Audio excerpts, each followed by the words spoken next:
Welcome to the Ask a Cycling Coach podcast presented by TrainerRoad. Today, we are going to talk about training mistakes that are making you slower.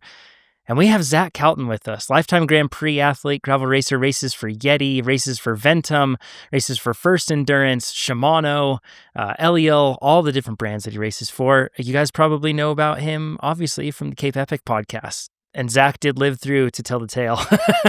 So, Zach, it's good to have you back, man. Good to be back. Thank you for having me. Yeah, for sure. For those that don't know, go check out Zach's Instagram channel. He's been posting, well, we personally here at TrainerRoad feel like very awesome content that is all about pointing out ways that athletes can improve their training. So it's appropriate that we have you here today.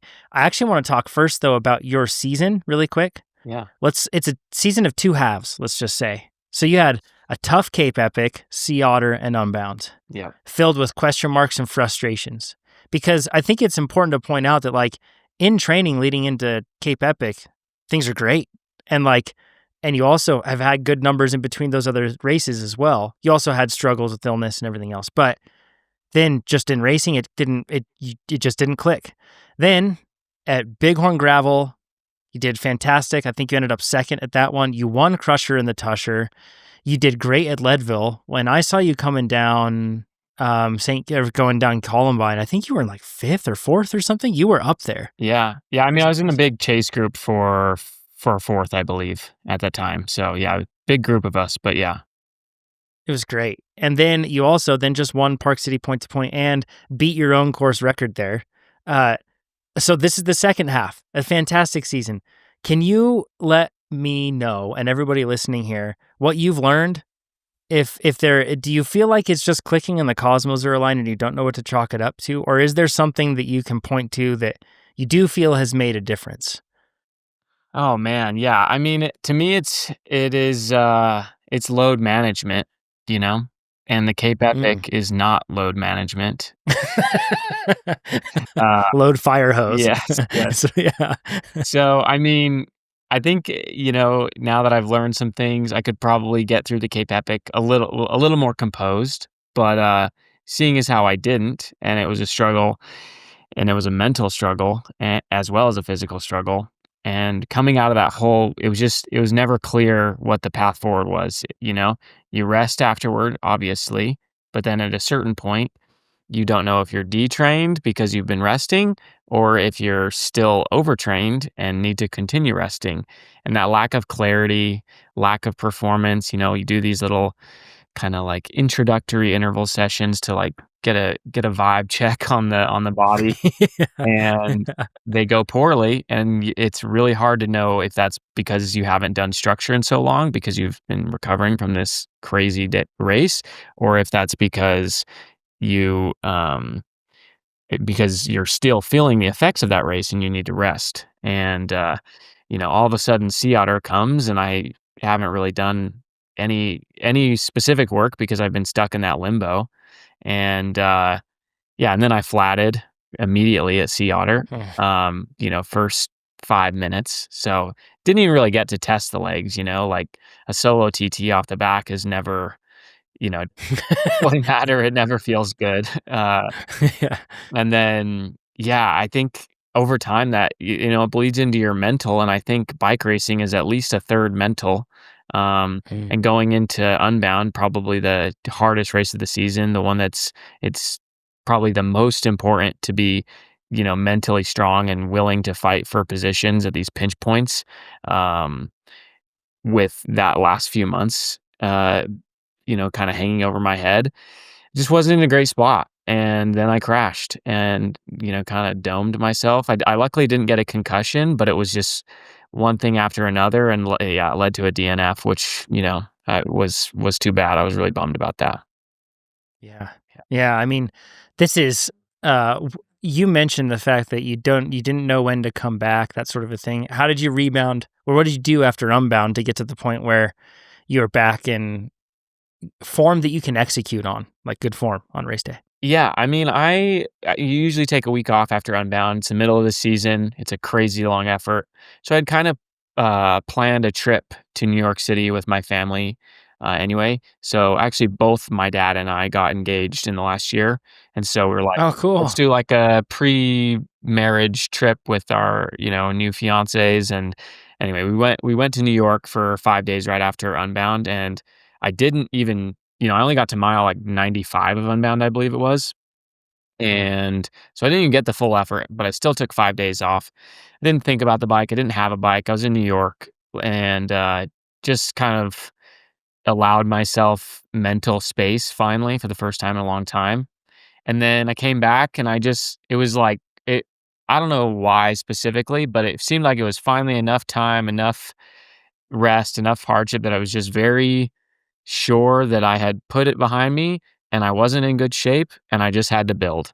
And that was, Mhm. the numbers weren't great. I wasn't anywhere near my best. I wasn't anywhere near where I wanted to be, but I just like accepted that I was where I was and built steadily, like as if it was, December 1st after the off season. And that fresh mindset, I think, is what allowed me to, you know, continue building throughout the summer. Mhm. Ted Lasso said, "Be a goldfish," right? Exactly. Exactly. I And think Alex I Pyle told me that about 100 times at the Cape Epic too. really? So, yeah. Yeah, it's a good I skill. think there's I think I see that from the best athletes, Yeah. is they're really good at extracting only the useful stuff from, some sort of, a spot where you were set to perform and your expectations didn't match reality, right? They extract just, like, the absolute essence of what's needed, the crucial stuff, and then they're really good at leaving it behind. Yeah. Like, really, really good at doing that. Mentally, that's and emotionally, that's extremely difficult, really hard. Like, so you had just maybe Unbound felt like a rock bottom of rock bottoms, and then you were able to just purge and clean the whole thing with something that was totally different, and it was the right combination? Y You think that's it? I think that's definitely true. Yeah, it just finally been enough. And yeah, I just allowed myself a little bit of space, and yeah, it was just like, "You know what? Time to rebuild and meet yourself where you're at, even if it feels embarrassingly low at first, like, it is what it is." And, yeah, Mhm. that was very freeing in its own way. Can we talk about Crusher and the Tusher? That's a race that has like these like famously hard climbs. I just want to get a quick idea because you won solo. I want to get a quick idea of like what sort of power targets you had going on the climbs. What were you shooting for, and then what was your weight? Yeah, for the first climb where it's cooler, it's not quite as high, and you obviously don't have the fatigue in your legs. I was aiming for about 350, and I went into that race at like 63 kg, I believe, So somewhere around like 145 ish pounds or or like 140 ish pounds. 142. Okay. Yeah, and Sheesh. yeah, so that one, and I just, I'm a firm believer, especially in off-road racing, of like listening to the RPE. So I was Hmm. prepared to back off from that, but I just felt awesome on that first climb, and very quickly there were only three of us left. And so I knew I wanted to maintain the gap over, the chasers, because once you become a big group, it's a lot harder to manage again. And so, yeah, a few guys caught us, but from there, the second big climb, Col de Crush, it's hotter. You obviously have about an hour of high elevation threshold in your legs at that point in the day. And that one, I think I did like 310 for 40 minutes. Jeez, at that weight, deeper into the race too. Yeah. And then from there, it's kind of just like, what do you got to the finish? It kind of falls flat rolls at 10,000 feet elevation for like, yeah, I think it's about 40 additional minutes. And yeah, that's never pretty. I don't know. Yeah. Yeah. Yeah, you don't look at the power then. You're Yeah. just yeah, just trying to keep the threads together, you know? Yeah, exactly. And then did you even pay attention to power at Park City point to point? Or are you just trying to roll fast? It's hard with it all being single track that is not just straight single track too. It's kind of always winding around. Yeah. Yeah. Well, I've actually never raced that one with a power meter before. Like, I didn't Uh, race it with a power meter last year. And then um The the only other time I had a power meter was, like, several years prior, but the power meter was, like, on the fritz that day, and it, kind of implied I oh had, like, a no. 500 watt FTP, so it was, like, Nice. yeah. Uh, so, um, Yeah, I didn't know exactly how to pace it, but honestly, I think it really helped me keep things in check early on because I like it the power felt like kind of low. Like I had no reference, but that race is high elevation and it's a single track and it's rough.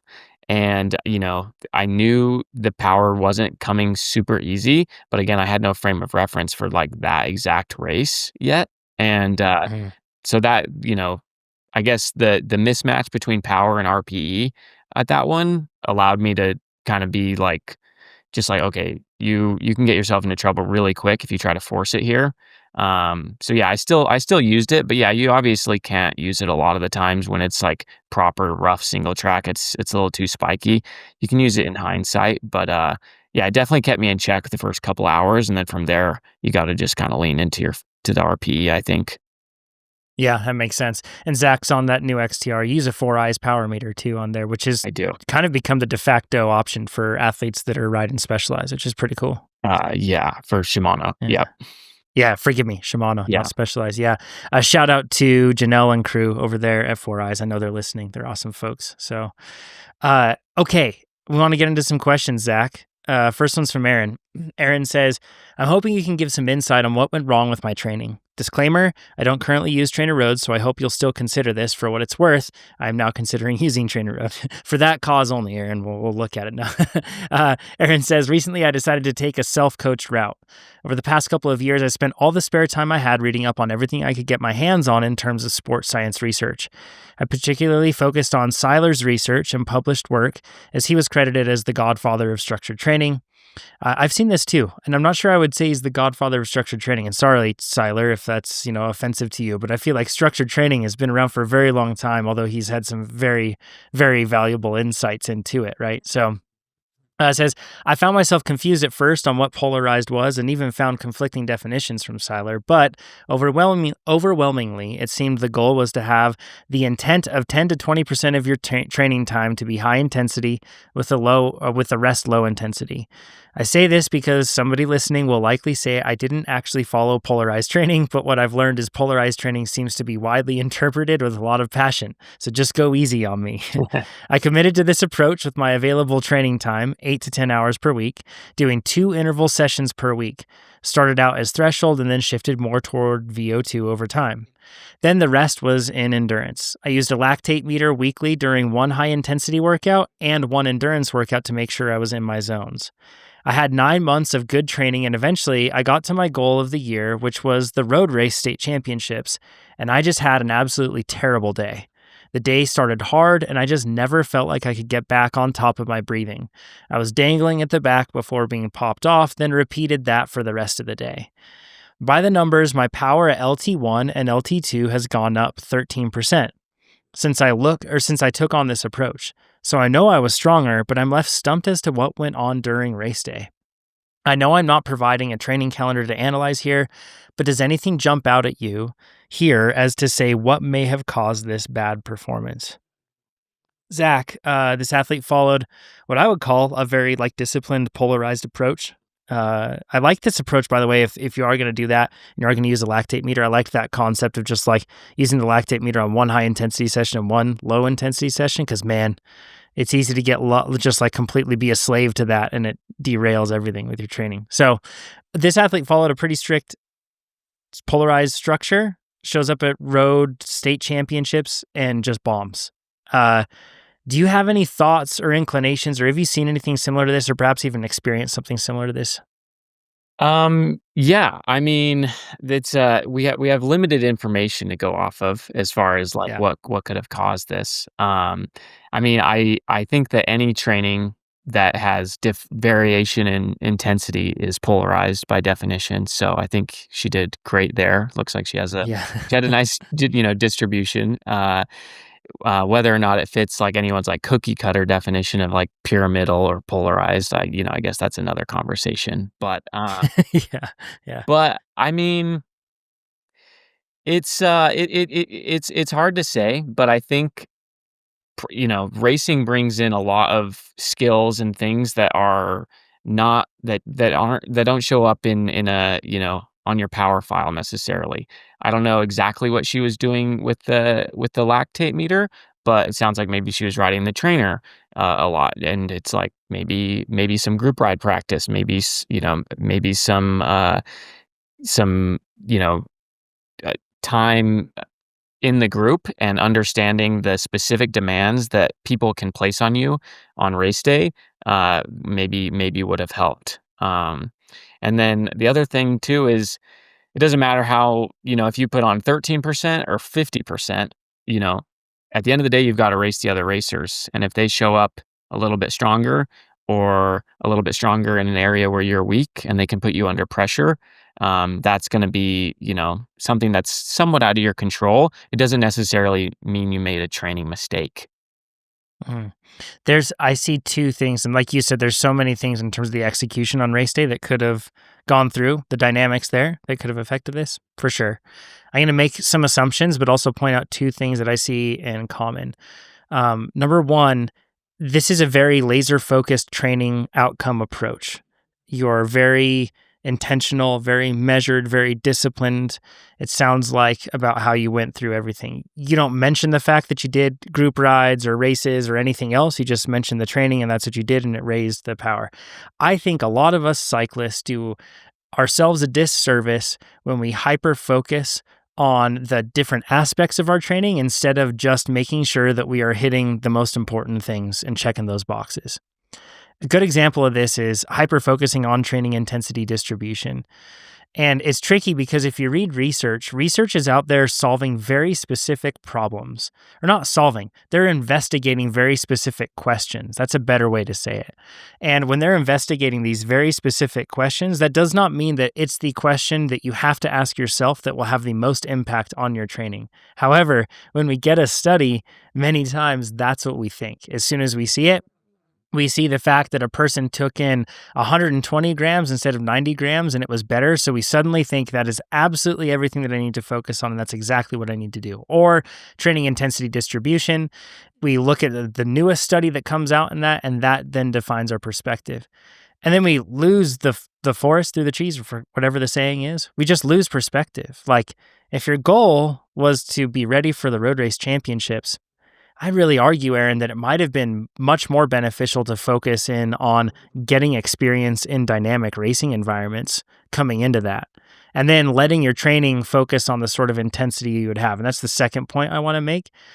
I've heard this feedback very commonly from athletes that have either used TrainerRoad and followed a polarized approach or not used TrainerRoad and followed a polarized approach. So this is not platform specific. Even our good friend Ryan Standish, for Zach and I, he followed a very strictly polarized approach. And what he found is that his numbers were good. And then when he got to races, he was not dynamic and not able to perform. And what he cited and what a lot of athletes have cited is this ability to be dynamic in the mid-range of intensity, which some people vilify and call the gray zone, is a very race specific. If you spend all your time in one zone, that's not good. Doesn't matter what the zone is, right? It's just not good. Like you said, it has to be varied. But it's hard to be dynamic in races and capable in races in an intensity range that you just don't have any recent experience spending time in. You have to make sure that you're used to that. And it's those middle intensities periods where you spend actually the majority of your time from a percentage perspective throughout the race. It's, there's key moments where you need to have the extra high intensity or something else to be able to match it. But all the glue that holds everything in between those key points, you have to have that middle intensity. So those are two things that I see, perhaps hyper-focusing to a fault on different aspects, details, or organization of your training instead of what is the best training to do for the actual race. It's tricky. Zach, I don't know if you have ever felt that because you're paid to race. So not only are you curious and want to get faster, but you feel like you need to get faster because it's your job. Do you experience the crazy pendulum swings based on the latest trends, research, everything else? Oh, definitely. Yeah. I mean, directly to her point, like I felt like my numbers going into Leadville had never been better. Like I was so prepared for, you know, that Columbine climb, that power line climb on the return. The numbers just seemed like it was going to be perfect. And then, I was in good position going down power line on the way out. And then I got in a group that wasn't really cohesive, and Cole Patton was kind of attacking us on the flat when it felt like we need to just work together to try and chase down the group of 3 ahead of us. And, all these little micro accelerations and things that I wasn't expecting, or going uncomfortably Mm, hard on the excuse me, not power line, what pipeline section, yeah. that I wasn't expecting, kind of wore a hole in my legs. And then by the time I got to Columbine, it was like, clear that my legs had been shot a little bit from this middle zone where, yeah, I mean, the power was probably like 240 to 260, but kind of up and down. It was nothing crazy, but it just sort of, at that elevation, that power kind of zaps you. And I hadn't really, I'd been training a lot of threshold and above, and I hadn't really focused on that sweet spot quite so much, because I was, really focused on doing a couple 1 hour, half-hour TTs up these steep climbs. So I felt that firsthand. Yeah, and that kind of makes sense for what the race should have played out as for you. It's a lot of like endurance, maybe to high endurance sort of riding in between those just really hard efforts, which is crazy that you guys can go so hard up those climbs, and still keep it together. Whereas for the rest of us, we're just trying to not let everything boil over the top of the pot, going on those ones and keeping it down. Yeah, It's crazy, for sure. totally different experience. So Aaron, my insights are to not hyper focus on the details so much that you lose the main goal. And I think what Zach mentioned is, focusing on the racing and prepping for that. That should be the main focus for sure. So you can never, with road racing, you can never tell exactly how something is going to turn out, but you definitely need to be prepared for kind of a whole wide gamut of things. And I'd recommend signing up for TrainerRoad because it's going to give you a bit of that, and it's going to specialize to be a bit more dynamic as you get closer to your race for sure. So it would help. You can still be into all the details too, so you don't have to throw those away. Rich asks a question. He says, "Hey coaches, I've been training for years, and listening to this podcast over the past 6 months has taught me more than I had ever known before. 5 stars. I'm writing," which by the way, that's rating the podcast. I haven't mentioned that in like months. If you go and rate the podcast now, it makes it so that it's going to rank higher in the following weeks for other people. If you appreciate this podcast, it would be amazing if you would go and rate the podcast. So you can go do that in whichever app you use. He says, "I'm writing about the topic of training volume. I've always thought that the right training volume was based on how many hours you had available to train. My 2 buddies are firefighters and dentists, and I'm a GC. I think he means general contractor. I could be wrong. I'm sorry if I misassumed Rich. I love my crew, but those guys have very different lives than I do. Big blocks of time off and the ability to train at work is not something I get to do. So I've always accepted that they are faster than me because they get to train more. Fast forward to this year, and my firefighter buddy gets a promotion that makes it impossible for him to train at work, and now he works as much as I do with a more normal schedule. But here's the catch. I tell him about TrainerRoad, and he signs up. He goes down from training 15 hours per week to training 8 hours per week, but his FTP goes up by 18 watts.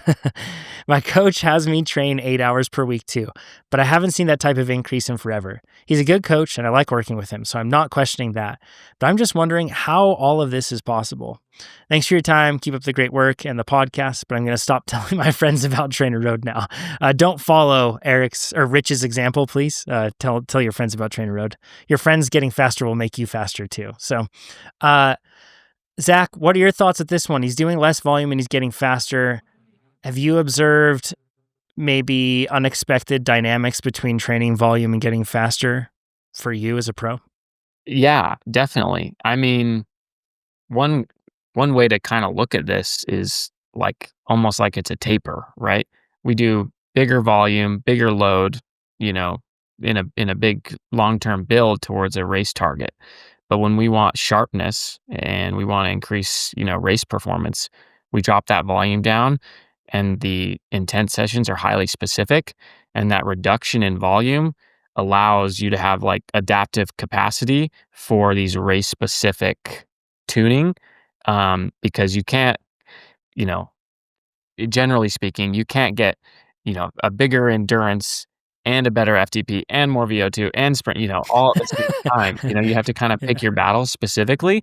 And if his buddy went from 15 hours a week of maybe less focused training, dropped it down to 8, he's got, a big chunk of excess capacity now to tune something like his FTP marker really well.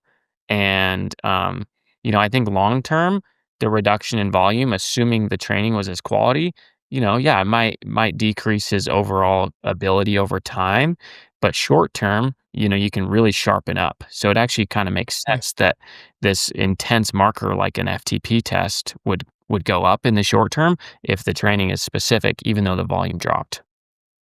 Yeah, that's an interesting take. I hadn't thought about it from that perspective. And an implication that perhaps I had taken for granted is that he went from less structure to more structure. So the training is inherently different between the two, that's kind of tricky, right? Like not all training stress is created equal, right, Zach? Like Yeah. we hear about training stress numbers from pros, and sometimes you hear about athletes like, oh no, I always carry 800 TSS, or my big weeks are 1200 TSS, and meanwhile I'm down here at 500 TSS, and it makes me feel bad. Yeah. It's a different space. So can you share what you do for TSS and at different points, or do you have targets, or do you even keep track of that? I very loosely use TSS as a reference frame, but I think subjective feedback of your fatigue is like way more critical. You kind of mentioned my Instagram page. I've made a video on this pretty recently where it's like a TSS only takes into account power output. It does not take into account the conditions in which you put that power out. If you go to Leadville, unless you downgrade your FTP, in Training Peaks, it counts Leadville 12,000 foot watts the same as sea level watts. If you bonk or forget to carb up for your ride and you do, this long ride with no carbs, depleted, bonked, it counts that the same as a recovery ride, even though you're pushing for those 150 watts versus just recovery at 150 watts. It doesn't take into account all these variables that have a real impact on fatigue and adaptation. And so I take TSS with a massive heaping pile of salt. Yeah. Yeah, and this is the other aspect of this is the fact that you could go and ride an hour at FTP, or you could go ride, 2 hours at 50% of your FTP, and you're going to have the same amount of TSS, and your fatigue and the strain and the stimulus and the subsequent adaptations will be entirely different on your body. That's one of the reasons why we, a lot of athletes over the years, initially years ago, were like, why don't you guys use a performance manager chart? Why don't you do that? And we didn't feel like it was the best way to actually indicate readiness to perform or anything else, because it's a bit too vague in its basis, Yep. Modeling with AI is what you can do to kind of get around all that stuff and get more specific. My assumption in this case, and this is my observations actually, I should say, from looking at data, even pro athletes, very few pro athletes are able to perform well consistently while doing upwards of 15 hours per week. It's honestly hard for a lot of pro athletes to do that. Now, if you're looking at world tour athletes, we're talking the creme de la creme right there, you'll see the majority of them are going to do that, but it's also because their training is very tightly controlled, whereas perhaps an average professional might not be as tightly controlled. When we look at average athletes, though, man, we see these high watermarks where an athlete will put in a huge week, and in their mind, they think they get fast, but then it's so common thereafter to look and to see just hampered training, subpar training results, subpar performance outcomes.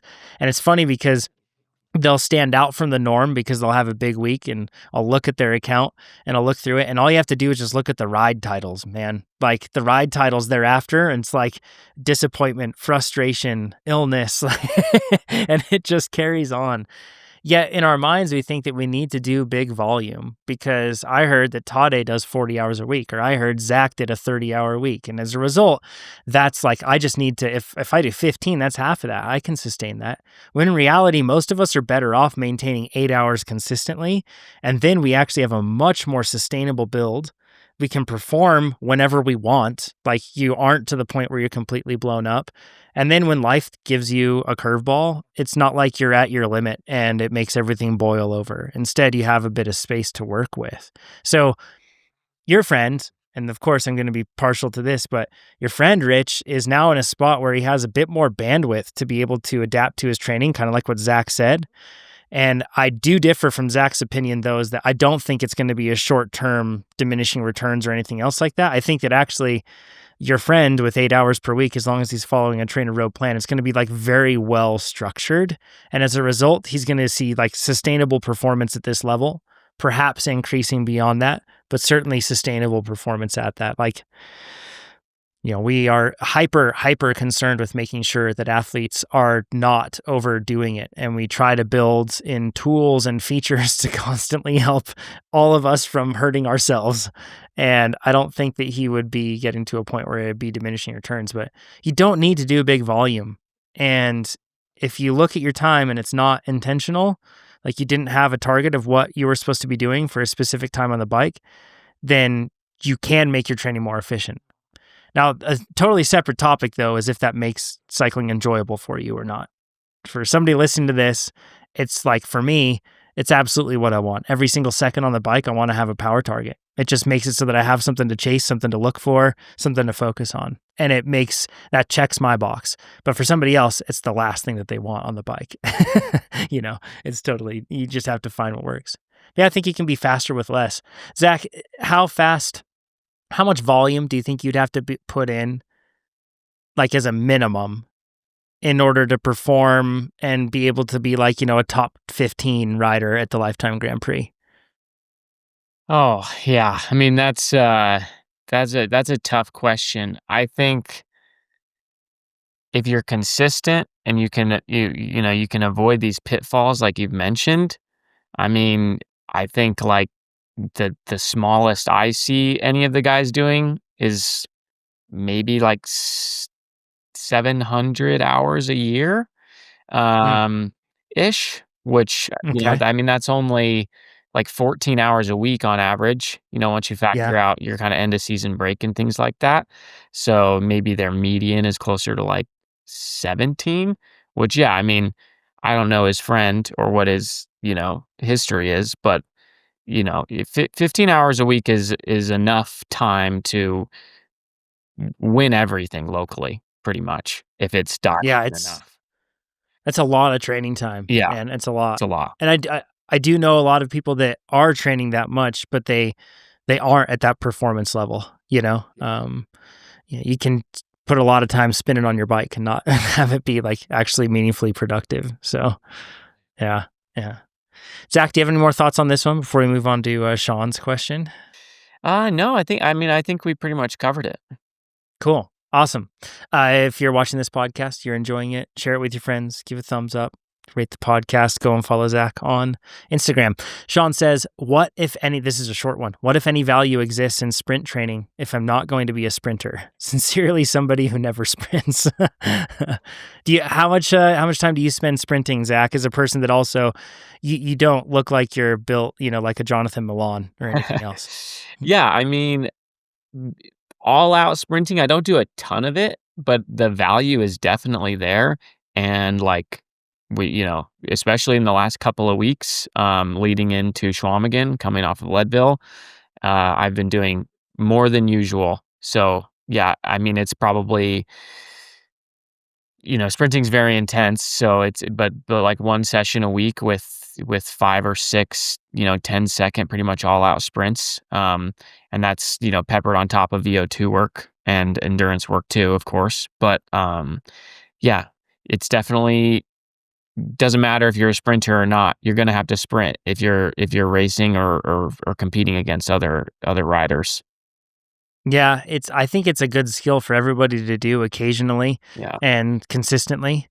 It is a good way to make an easy day a hard day really quick, and you can do it with, just like you said, like 5 sprints, and that's already, if they're really truly all out sprints, and it takes that easy day and makes it a hard day. Yeah. But I think more athletes should do it more often. Even just because it helps you get more coordinated and know what to do. Because in the moment, we all try to sprint in a race, usually when we're fatigued and we don't have as much. And if you can just have some muscle memory in place, it'll go a long way to helping out, when you have to sprint. Yeah. But there's also, it doesn't just make you good at sprinting. Zach, I wrote down some notes here on this study, and I'm going to share a link to a video that you guys can watch where I went into this in more depth. But there's kind of a seminal study in 2006 by Martin Jabala and his colleagues.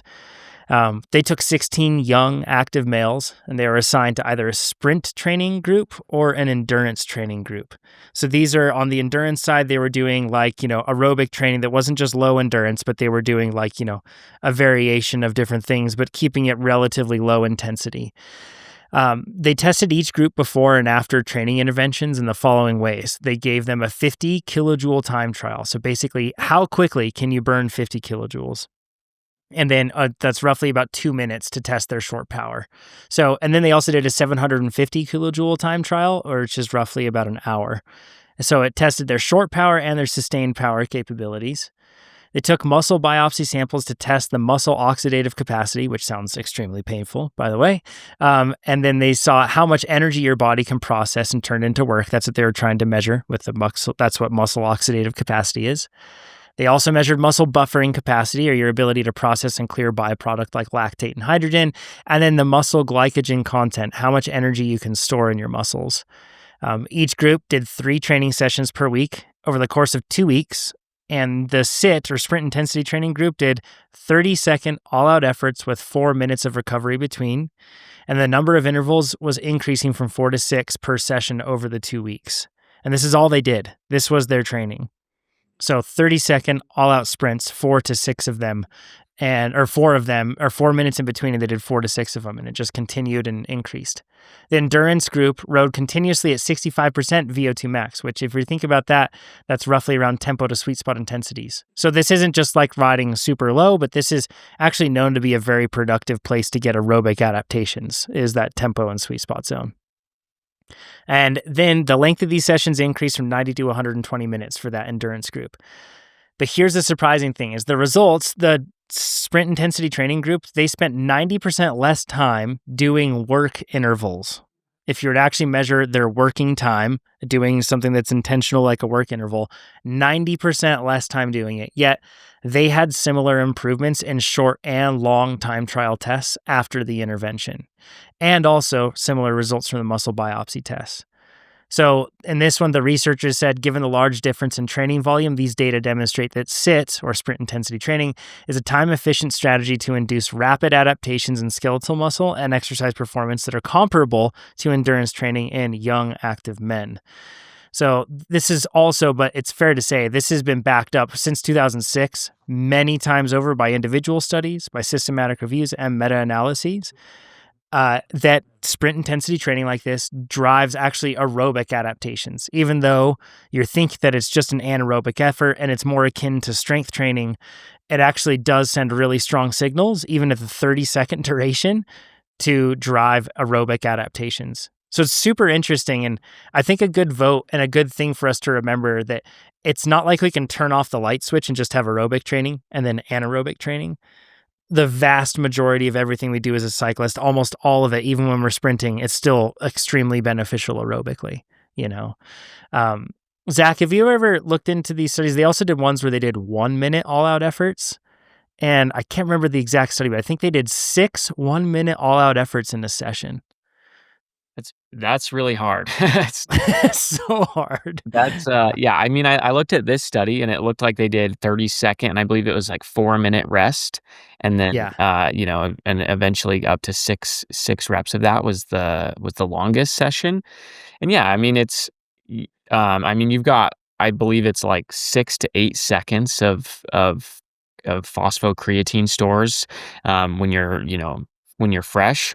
So 30 seconds is going to burn through that completely. And then you're fueling it with, glycolysis, which means lactate shuttling. It's like it cascades down the range of energy systems from top to bottom very quickly. And so you're going to get, strong stimulus from this type of training that doesn't just affect, sprint training. And, But I mean, I think context also matters, right? Like, these are, from what I could tell, active and fit young men, but they're not, well-trained cyclists, right? I can assure you that if Tadej Pogačar switches to 3 short sprint sessions a week, he's gonna get worked at a 750 kj time trial, right? So, but yeah, I mean, the takeaway for me is just that sprint training is effective for lower intensities for sure, and it's not like you're going to become a sprinter who can't ride up a hill because you do sprint training. That's definitely true. If only, right? If only we could just convert ourselves that quickly into Yeah. a beast like that. It's, and it probably is a good thing for us to remember. You talked about the cascade of energy systems that you go through, and our body kind of decides what to adapt to or what to build against based on signals. And the more potent the signal or the more frequent the signal, then that is going to drive toward greater adaptations, as long as it's adequately fueled and as long as you have adequate space to recover. Those are like two key things. If that's the right soil conditions, if you will, for growth, for everything to work from there. And that is a really important concept to keep in mind, is that your body, even in an anaerobic effort, it's got that aerobic system fully turned on. It's not turned off. It's fully turned on. It's just at its capacity. So we've brought on additional energy systems to be able to fuel it. And then as those get exhausted, we drop back down. And eventually it's just like, well, here you go, buddy. You got to make that effort aerobically. Good luck. And we try our best, and it sends a really strong signal. So this is what's going on when you're training, and you really want to be specific usually about the signals that you send. And I think that's another thing that would be pretty problematic about this, is that if this was somehow your replacement for all training, is that you aren't sending a truly clear stimulus to drive aerobic adaptations as much as you are doing a very, very specific effort and driving your body to be prepared for that. If you do any specific thing for too long, you'll just become great at that specific thing, but you will lose your abilities elsewhere. That's just how it works. Our body adapts to it. So it'd be a very poor training plan to just do this. And if this is scientific evidence that maybe you should go for that town sprint with your friends every once in a while, or Yeah. go for the short KOM, Yeah.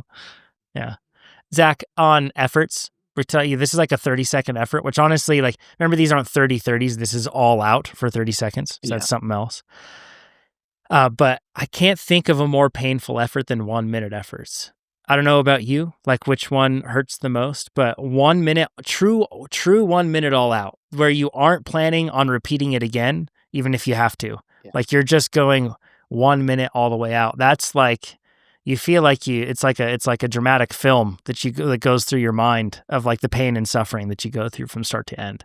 Do you feel that way about 1 minute, or is there a different duration? Man, I mean, I still give the nod to a 3 to 5 minute personally. Those are, yeah. But I mean, 1 minute all out effort when, like you say, you don't pace it. You're all in from the gun, and it starts hurting 12 seconds in, and you've got 48 seconds of hanging on. Yeah, that's a long, difficult, brutal time. Oh yeah, because it's painfully short enough to make it hurt more. Yeah. You just can't, because when you do a 3 to 5 minute effort, you aren't gonna start off sprinting as hard as you can. No, that is true. I mean, it all depends on your pacing strategy, I suppose. But I mean, they're all hard. Let's get that straight. Yeah. Do you know what your max 1 minute power is? Oh, I actually I think I got it in Tucson this winter. I think it was in the 740 range, something like that, 760. Is that I've never tested it fresh. That's at the very end sprint hill of the shootout ride. So you're about 40 minutes into a difficult effort at that point. Yeah. But yeah, it'd be interesting to test it all out sometime, just fresh. Yeah, I did it, a year ago around this time, and I should do it again. I did it about a year ago, and I was 689 for a minute, and that was fresh. That was just me rolling in fresh to it. And it had to have been the most painful experience. Yeah. just fresh 1 minute as hard as you possibly can is without. I've done plenty of tests where it's like you do 1 minute, then you do 5 minutes or 8 minutes, and it's like a power profiling test. Yeah. But this was just different because I knew I could just do the 1 minute and then I could just like expire on the ground. And that's all. Yeah. It is extremely, extremely painful. That last bit, the last 10 seconds is just unreal. Oh yeah. Yeah. I remember looking down, just thinking there's zero chance I can continue. And it was at 28 seconds. And I was like, oh my gosh, I'm not even halfway. Yeah. Yeah. Couldn't even look past that. With your power profile, do you have a relative strength? Is it skewed in one direction or another? Are you better at longer stuff or shorter stuff? Or is repeatability what you're better at? Oh, yeah. I mean, I think just by the nature of the races I target, I think my like depth is probably my strength. Holding on to a decent percentage of my threshold throughout the day. Um, but I think I think I have a pretty good 1 minute number, honestly. Like, again, I don't train it because it's something that's never been like a limiter for me, right? Mhm. At least most of the time. So it's not something that I target or test often or ever. But yeah, I mean, I think if I had to go against some of the guys that consistently beat me in a 1 minute effort versus, a crusher effort against some of the best climbers, like maybe I'd take the 1 minute a lot of the time. So I think I am a little Hmm. bit inclined towards that. I'd be really curious to see like Chris Blevins 1 minute power. Yeah, I bet it's I bet that's absurd. it's gotta be, He's right? really good Yeah. at that type of. Or like a Luca Schwartzbauer, like an athlete like that. He's just got to have crazy power for that short of a time. Yeah. So yeah, it was interesting. Just Leger World Cup just recently happened, and Chris Blevins broke down the course, and they asked him about it. He's like, "Oh, it's 16 by 3 minutes. That's what the course is, you know." And that's how he was like observing it. And I just thought, wow, 16 3 minute all out efforts in a single ride where you don't actually get to rest in between. Yeah. It's pretty brutal. So, okay, we have Brittany's question. Then we're going to get into a bit of power file comparison, and you'll be able to see it on screen. Brittany says, "Hey, TrainerRoad, I'm a high school senior doing a statistics project on a topic of my choice, which is naturally cycling, as I'm obsessed with mountain biking. I'm asking a single survey question to people and then noting their responses to graph the frequency of occurrence for each answer. My survey question is, what are the 3 biggest mistakes you've made in your cycling career? I appreciate any insight you can share, even if you can't answer this on the podcast." We totally can't answer it on the podcast. If people want to put in comments down below too, down in the comments, and maybe, I don't know if that fits your criteria, Brittany, but maybe you could bring those in too. We can make that happen. So drop them down. Zach, well, how would you respond to this one? Ooh, 3. I would definitely say underestimating the impact of fueling on performance, both on the bike and I would say even more so off the bike for me. Timing that pre-ride meal, especially before an intense session, timing, making sure that the 3 or 4 meals leading in, spanning a day and a half prior, and how consistently that affects your rate of perceived exertion for a certain output. It's just something I've slowly learned over time is like massively important. Can we dig into that a bit more? Yeah, definitely. Like, what is your pre-race or pre-ride, like a big training ride or something else? What are you doing to the subsequent 2 meals or whatever many meals out? Like, you could give examples and maybe principles that you follow for that. Yeah, I mean, for a race or like a really key session, it's going to be, I'm going to kind of take protein and fat off the plate for the most part. And it's going to be like 2.5 to 3 grams of carbs per kilo. So it's just a, massive carb bomb. And then you also need to digest that, meal. So placing that three full hours before your intense, efforts begin, I think is really important. And then also Mm. just looking at the day before. This is one thing that, I coach a few athletes individually one-on-one, and it's actually crazy how common, and I've believed this in the past. Some people will like not want to do efforts after a rest or recovery day because they feel they need fatigue to perform in those sessions. Mhm. And I mean, assuming you're not undertrained, and it's not fatigue that we're talking about, but like lack of, training. Assuming you're trained, no one performs better fatigue. That's insane. Yeah, yeah, No, that's yeah. that's nonsensical. But it's I think what happens more often is, people know they need to eat on the bike. They know they need to eat right before their training ride. They know they need to eat big to recover from a big training ride. But then rest day comes and they eat like a rabbit because it's rest day and they're not training and whatever. Yeah. And then they get to their, Monday rest day, Tuesday session, and they had, less than 20% the carbs they'd typically have on a training day. And then Tuesday they feel empty and they can't figure out why. And they ascribe that to rest days bad, when in reality they underate massively. And I find that is very common, and I've believed that about myself in the past. And so just making sure your glycogen stores are topped up, and muscle glycogen takes like 24 plus hours to replenish. It does not replenish very fast. It's a very slow moving process. So you need to start well in advance. That's a good point, and I think that if you're the sort of athlete that maybe is conscious of your macros and making sure that you're taking in your carbs, I still think it's important to really make sure those 2 meals prior at least are ones where you are taking in excess carbohydrates. And that last one, like you said, is dropping down on that fat in particular and protein. Yeah. That's really good advice, and hopefully really helpful for somebody listening to this that thinks that they hate training after rest days. We hear that all the time, or after recovery weeks. We hear this constantly from athletes. And look, we're very good at putting ourselves in positions where we think we're doing ourselves a service by not eating as much, when in reality we're just doing ourselves harm. I really wish that somebody would create this. I've talked about this product forever, but a scale that doesn't give you a number for the day, and instead it just gives you kind of like maybe even a delta figure, and it's smoothed for like 7 days or 14 days. The Like, rolling average. yes, that would be so much better, because when you look at that scale number, particularly after you go training, you're going to be light, right? And then I think that actually causes a lot of athletes maybe to overeat like after rides. And then on the other side of things, if you measure yourself partway through the day or at some other point, like, after meals, you're going to feel heavy, and then that causes you to restrict unnecessarily. It's just like complex. And if you live and die by that number on the scale, it really throws things off. And I think the same could be said even for a daily caloric goal, for trying to hit your caloric goals. It's much more smoothed out than that. Like, and it's better. That's why I think that I like this approach of making sure the meals leading into it are definitely are loaded more on carbohydrate.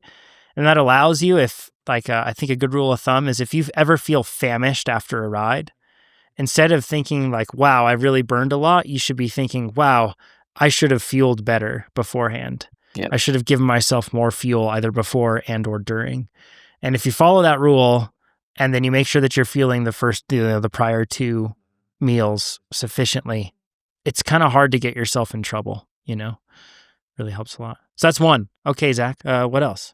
Yeah. And then I would say, like, not taking the opportunity to train specifically for the upcoming challenge. A lot of people, myself included in the past, take racing, and that's kind of one thing, and training is one thing. And I'm in the training process, and I'm progressively overloading, this 4x8 session or this 6x10 session or whatever it is. And my next race is Schwamigan, which has no consistent effort over, 80 seconds. And it's like, awesome. Your 8-minute numbers, this are really ready, but you've been riding your road bike and you can't corner and you can't handle, your low back can't cope with the bumpy terrain. And, the efforts actually really didn't specifically match up. It's like, I think everyone's familiar with like newbie gains in the gym. It's like you go, you kind of like do some squats, you feel awkward, and then the next week you've put like 20 pounds on, like you're pain.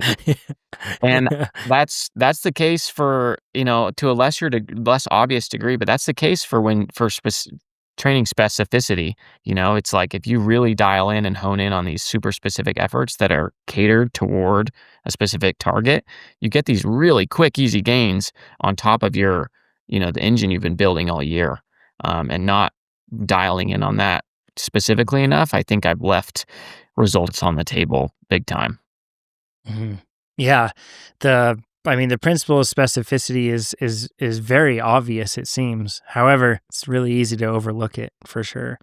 One of the things that we have added into TrainerRoad sometimes is it's hard for us to know the exact demands of every single ride and how you plan to race that course because it's fair to say that if Zach and I were to go and do the same criterium, we may race it entirely differently. Whereas Zach might be going out there aiming to do a long bomb, and I might be aiming to just punch repeatedly all day. And that's where I'm aiming to do it. So we do make it so that you can, whenever workout you get assigned, there's an alternates option. You just scroll down and you can look at it, and then you can see similarly like workouts that are deemed appropriately difficult for you, but of different formats within that same zone. So then that way, if you feel that like your event is unique to instead of a normal cross country marathon, you need to just have constant repeated over and over hits instead of something that's going to be like hard starts or over unders or something like that, then you can select that and it's going to be something that's a bit more effective for you. I think it's really important that cyclists take kind of that responsibility of understanding the fact that like I do need to specialize my training. And tools like TrainerRoad will get you really close to it. And then we just build out the other options. But yeah, it's a great one. What's your third? Oh man, probably just like shooting for the stars in an individual session or week or, short Mhm. term and getting tunnel vision on that and not looking at the bigger picture. Um, Especially early on in my career, kind of the only thing I really was shooting for was like weekly volume. It's like, if I do a big week, then I'm on the right track. And I was kind of like I didn't have a coach at certain periods during this time. I was really hungry and disciplined and I wanted it, but with I had like school and work during the week and then the weekends were open and I felt this like need, Saturday would come and I'd only have like 6 hours of training under my belt Monday through Friday.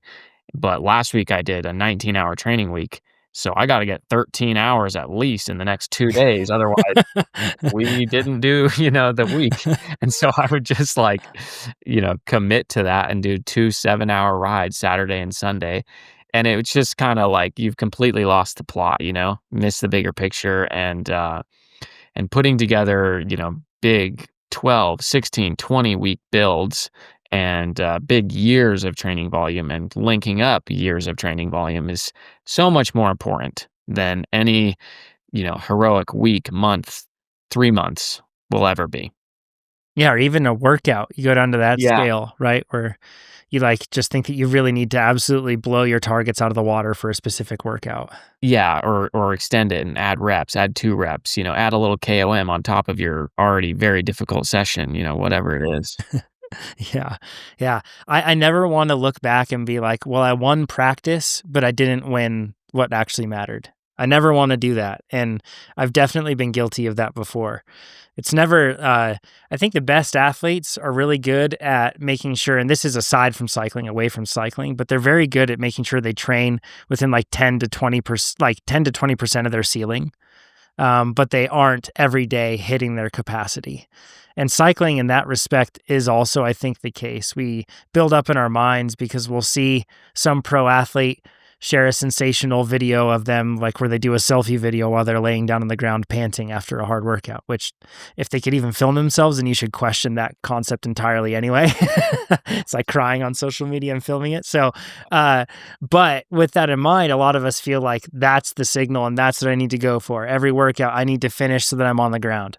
And if I don't do that, then I haven't done enough. Really common in particular with younger athletes. And it shouldn't be that way.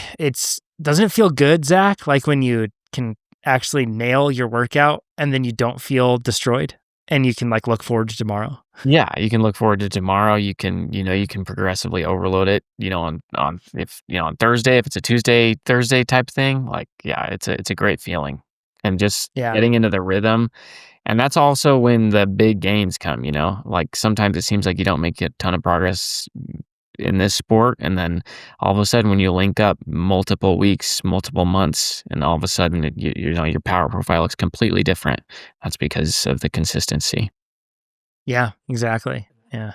Those are good ones. I guess that just for the data, I should respond also, Brittany, here on this one for the 3. I guess the 3 training mistakes that I would say the biggest ones that I've made. Number 1, not taking rest seriously enough and recovery seriously enough. And what I mean by that is when there is a rest day, like I put a hard cap on myself and I do not let myself get above a certain range in terms of power. And also when there's a rest day and if that easy workout still feels like too much, I let myself go easier or I don't, or I cut it short, or I even, I'll allow myself to not go out. I think that's an important thing for athletes to recognize and that it's not any sort of weakness. How I view it is I just need to carve out extra space so then I can adapt and do more meaningful work. And if me doing that recovery ride is still a little too much, then I'll cut it short and I'll adjust it. And that's only that's carving out more space for good things. That isn't less of a good thing. And if you can think of it from that perspective, then I think it really helps. The other one is definitely nutrition, like carb intake. It's just so immensely important. And we've beat that drum plenty, so I won't go further into it. And the third one for me is pacing. Like pacing is so, and we're going to get into this with the next question, actually. Then we're going to review some power files here, but I know that Nate jokes around on the podcast all the time that I have terrible pacing because we've done time trials where I've just gone out at gone out like crazy and then blown up.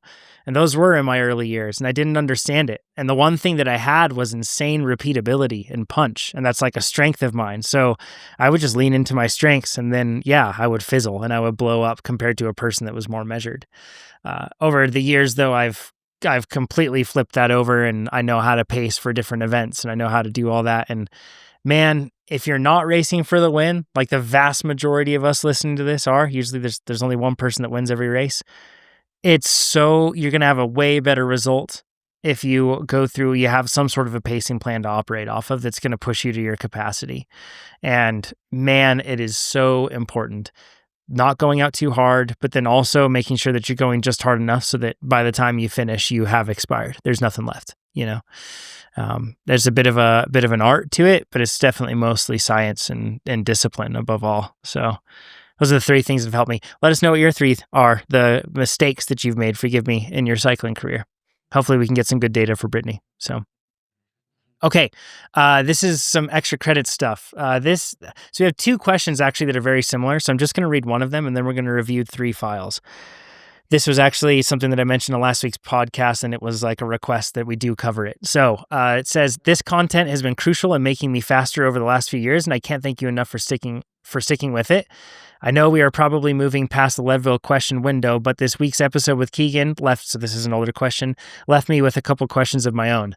Jonathan and I had very similar power numbers over the full course at Leadville this year. My normalized power was 213 watts at 69 kilograms. Based on last week's episode, I believe Jonathan was around 210 watts at a similar weight, but he smoked me. My time was 8:18, and for those that didn't know, my time was 7:43. Given the similar normalized power over the full course, is it possible to determine how Jonathan was able to have a significantly better finish time? Could this be credited to better handling skills, or is there a broader concept at play here? Zach, I think I should share my screen so we can look at the different power files. There was another one from an athlete that started just in front of me, like literally in front of me. We met before the race, I think.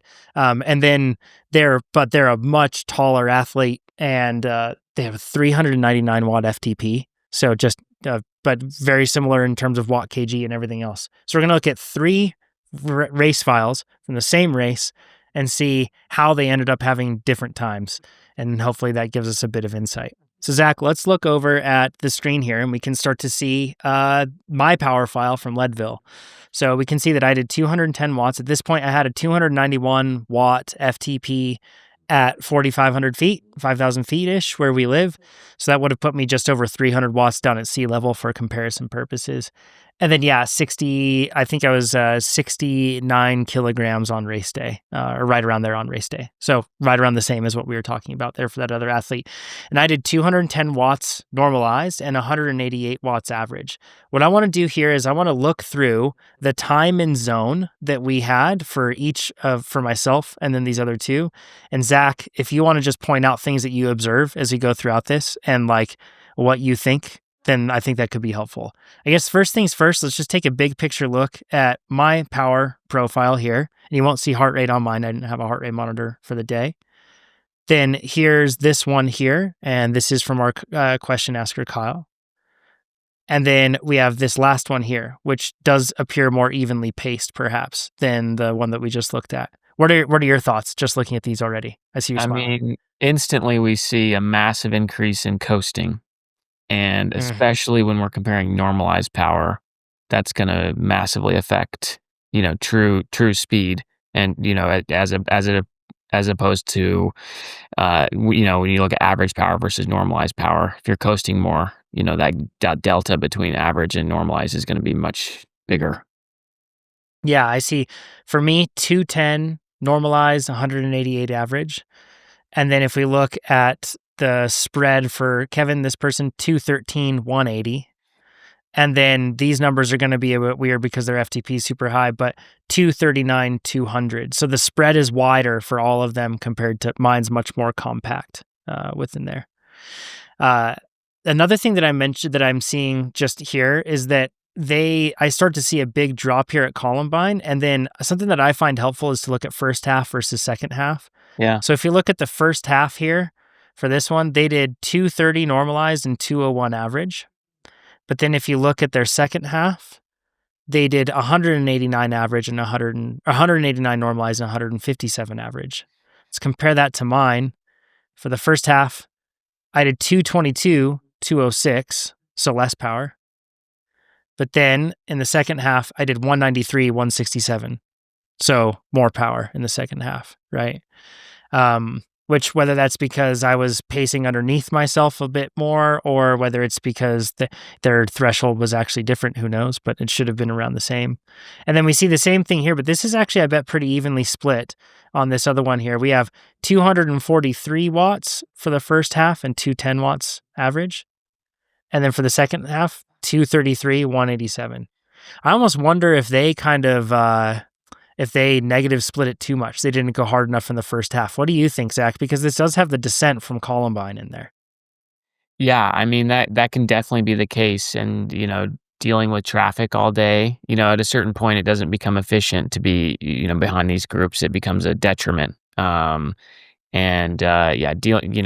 with thicker traffic, especially, I think, like Upper Columbine, where you maybe have to walk when you otherwise could have rode, or or power line, or these things where it gets pretty crowded. I definitely think that can make a difference. Plus, just maybe left a little on the table. Yep. Yeah. If we look at the time descending here and the differences, so St. Kevin's probably isn't a meaningful one, but we'll just look at like power line and let's just get rid of power so then I can actually make sure that I'm looking at things here right. And let's get rid of cadence too. Then I can see the bottom of the descent. So if we look at just the descent that we had right here on power line, I did it in 10 minutes. And then if we look at what Kevin did, we see 12 minutes and 30 seconds. So there's 2.5 minutes there. And then if we look at Columbine, they did it in 21 minutes and 31 seconds roughly. And I did it in 1935. So another 2 minutes there. So it's probably, when you add it up over the course of the day, probably somewhere around 8 to 10 minutes, I bet, in just descending time that was different there. So that comes at you fast, right? And then if we step back and just look at the time and zone, because I think that's an important one to look at here. So let's look at my time coasting. I had 10% of my day was coasting. They had 15% of their day, and then 20% of their day for our third rider. So if you look at it in terms of raw time, I had 46 minutes of coasting over the whole day. They had an hour, 15 minutes, Kevin did, then an hour and 43 minutes. So that right there almost tells like the vast majority of the story. Yeah. and it's probably coming in and out of most turns. Whereas I was probably staying on the gas, they were probably easing off. All those seconds seem to add up. Have you found that too in less experienced riders that they'll ease off more and instead of just staying on the gas? Yeah, yeah, definitely. Like rather than, riding at a consistent 160 watts, they might go like 180 and then they'll take like a micro break, even Mhm. and answer corners and things. And then it makes it so that your normalized spreads out further than your average and you have to accelerate more to get back up to speed. It's Yep. a bit of a vicious cycle, right? I also noticed that with this third rider, it looks like relatively speaking, they did not go out very hard and they were very conservative with their pacing. And they did a good job of evenly pacing it, but I bet, like you said, they got kind of caught behind people that probably slowed them down even more. Um, I'm just going to run through the time and zone really quickly for the rest. So, and I'm going to combine things a little bit here. So, in between from coasting to Z1, I spent 23% of my day there, whereas the second rider spent 30% of their day there, and then the third rider spent 43% of their day there. If I look at zone 2 up to sweet spot, I spent 69% of my day there, and then the other two riders spent 54% of their day there. And then if you look at time in zone 4 and above, you don't want to see 0% at a race like this, but you don't want to see a crazy high number either. Yeah. But I had 8%. The second rider had 16%. And it looks like the majority of that came, unfortunately, after power line, right? So it's kind of like probably what your race file looked like a little bit, whereas mine was really consistent. There was like hardly any time above. If I look at from the bottom of power line and we go to the base of Columbine, I had 4, 5, 6, 7. I had probably 10% of my time was threshold and above.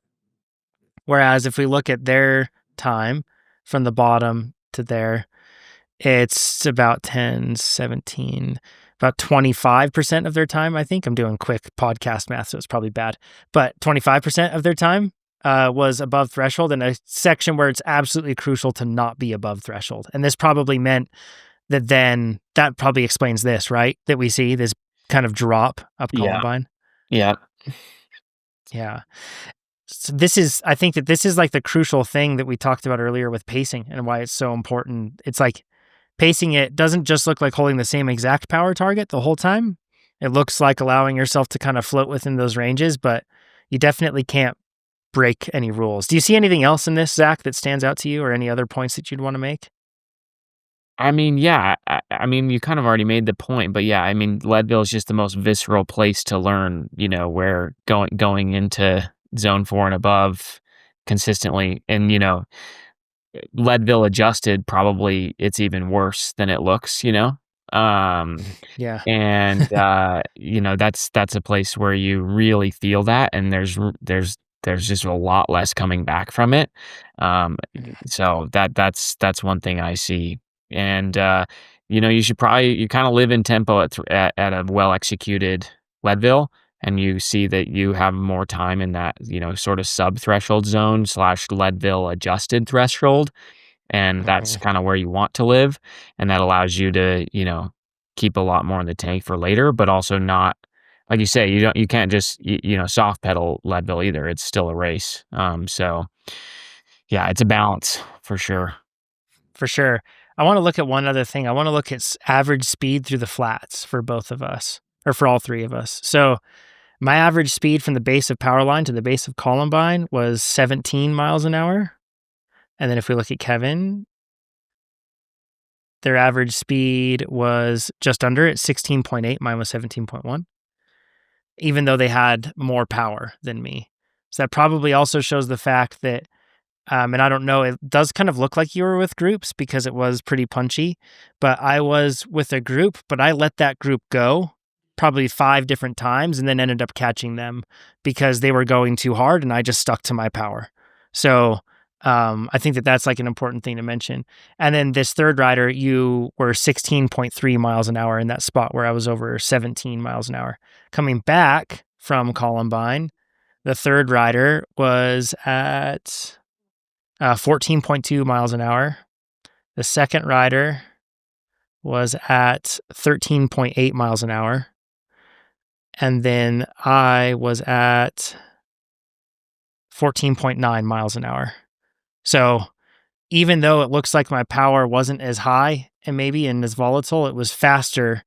And coming back, I lost the group for the vast majority of the jaunt going back. And I was solo, but I was just holding a steady power and just trying to be extra efficient and like never coasting, never missing opportunities to gain a little spot.